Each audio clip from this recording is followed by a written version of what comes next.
morning. My name is General Jeff. I'm a Skid Row community activist, and I'm for the Skid Row community, and I'm also on the board of directors for the Downtown Los Angeles Neighborhood Council. Today I'm with Dr. Diane Woods, who's come all the way out from San Bernardino. She works for the African American Health Institute of San Bernardino County. We're doing one-on-one interviews to follow up the focus groups that she had in Skid Row in regards to a document that they're preparing for the recommendations to give to the Department of Mental Health in regards to the current status of mental health amongst African Americans throughout the state of California. And I'll let Dr. Woods get more into that later. But before we get into that, I actually submitted Skid Row's version of a report in regards to African American mental illness. And I want Dr. Woods to respond to my document. So here's the document here. It says, the status of African American mental illness in Skid Row by General Jeff, Skid Row resident, community activist, and board member of the Downtown Los Angeles Neighborhood Council, March 2011. And with that, I introduce Dr. Diane Woods. Thank you, and I appreciate you having me. You know, this is a very interesting topic related to mental health and one's well-being. And the project that we are conducting is a statewide project which will look at reducing the disparities in mental health among ethnic populations. And what's so interesting about the project is the fact that we are going to the population to find out from their perspective what's really important to them and what's critical for them to have a sense of well-being and a sense of balance. Now, what I found interesting in your document is that you took a historical look at where black people are, how African Americans have existed, the laws, rules, and regulations that have actually perpetuated a vicious cycle of a downward spiral for individuals in certain brackets of life. Now, I am not speaking, it appears that when we think of Skid Row, that one would think these individuals are the ones that are down and out, the throwaways in society. Throwaway is not my term. I do not look at humans as indispensable entities or something that's to be thrown away.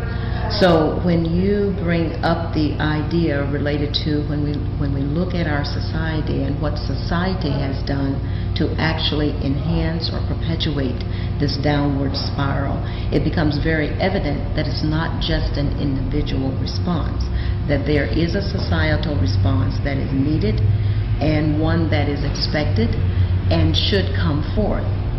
But when that particular response comes forth, it should not be absent of the people that are involved with the problem.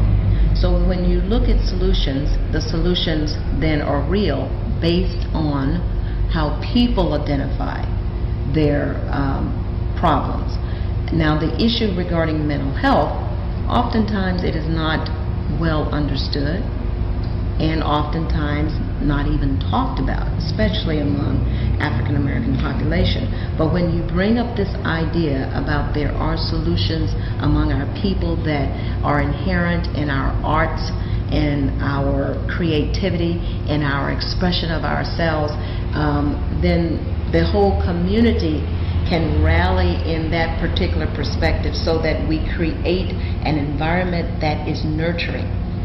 What's also interesting is when you look at the Skid Row community, one then asks the question, what is nurturing for individuals who are residents of Skid Row?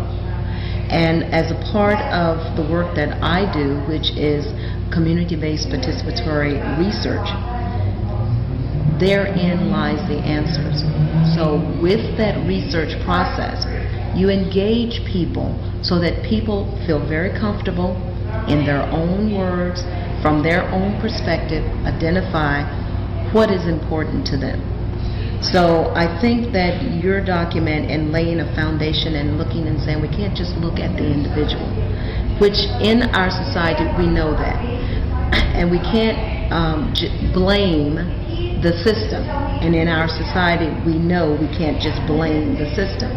However, the individual, the system, the lived environment, all of it as a whole impacts one's total well-being. So I'm really interested in us having our one-on-one interview so that we can discuss the very specifics about how to create this Skid Row community where it is respectful, where people who live here have a sense of balance and well-being. What do we really need in order to bring that about? So I'm very interested in talking to the people today. I appreciated the focus groups that we had a couple of months ago, where we had tremendous group interchange. But when we do one-on-one interviews, it allows for very specific questions to be answered, very specific ideas to be created and developed. And on a grand scale, when we put all of this information together throughout the state, we can hopefully come forth with a document that's going to be meaningful to the people. And then we have a platform and agenda to move forward, something that's very specific when we're talking to policymakers and decision makers about what needs to be in a respectful community that we will create here in Skid Row. Wonderful. Thank you, Dr. Woods. I just want to say, to be clear, that even though my report specifically addressed the African American status of mental illness currently in Skid Row, Dr. Woods' overall report is about all ethnicities and the disparities that we all suffer from. So that includes other ethnicities. So it just so happens that we are African American, and it's easier for us to penetrate into that field first. But we will not exclude any other Latinos, Asians, and any other ethnicities that will be a part of the overall document. So I just want to give that disclaimer out there so it doesn't seem like this is just, we're just railroading this to only touch on one aspect. With that, I want to say thank you. Before you close, I'd also like to add the report that we have been commissioned to bring forth from the Department of Mental Health is so divided that it would naturally involve 5 major ethnic populations. And so when we talk about the clarity of what a report is going to have in it, there will actually be an Asian Pacific population report, a Native American population report, a lesbian, gay, bisexual, transgender population report, a Latino population report, and an African American population report. So there will be 5 population reports. Each one of these groups actually are working with their particular population.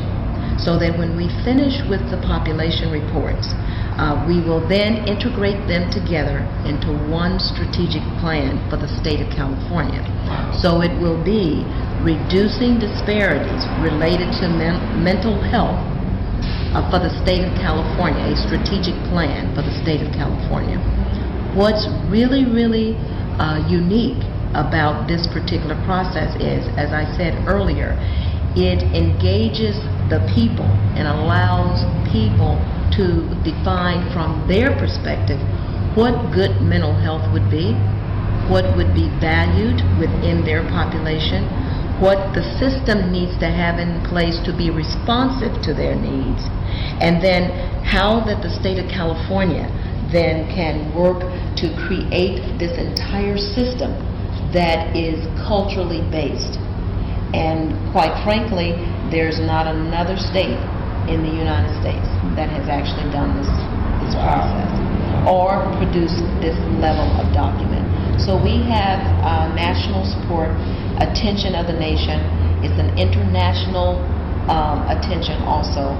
And when we roll out our African American population report, we clearly expect to disseminate that report to anyone and everyone who would like to have a copy. We will have a comprehensive report, an executive summary, a very short 2-page report, DVD. It will be available online, Facebook, multiple ways so that people can be able to use that information in creating programs, initiatives, and we'll also have resources.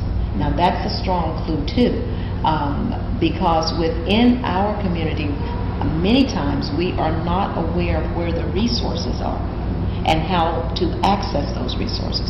So even when the resources are there and people are attempting to access them, sometimes they have choices and they're not sure as to which choice would be there. So in our report, we will have it laid out so that one could understand and one would have the contact information, and also we have recommendation for those who are providing those services, how they can be more culturally responsive to our population. And that doesn't mean that we're talking of other people who are not of African ancestry. We're talking all people, because the African American population is just not made up of American citizens. In the United States, as you know, we have Afro-Caribbeans, Afro-Latinos, Afro-Native Americans, Afro-Filipinos, all other nationalities. So our report respects the nationality of people and embraces where we can come together and share that basic foundation of being people of African ancestry. Very unique, and we're truly looking forward to all of the input that people have given. Wow. Looking forward to that. Thank you so much, Dr. You're welcome. Woods.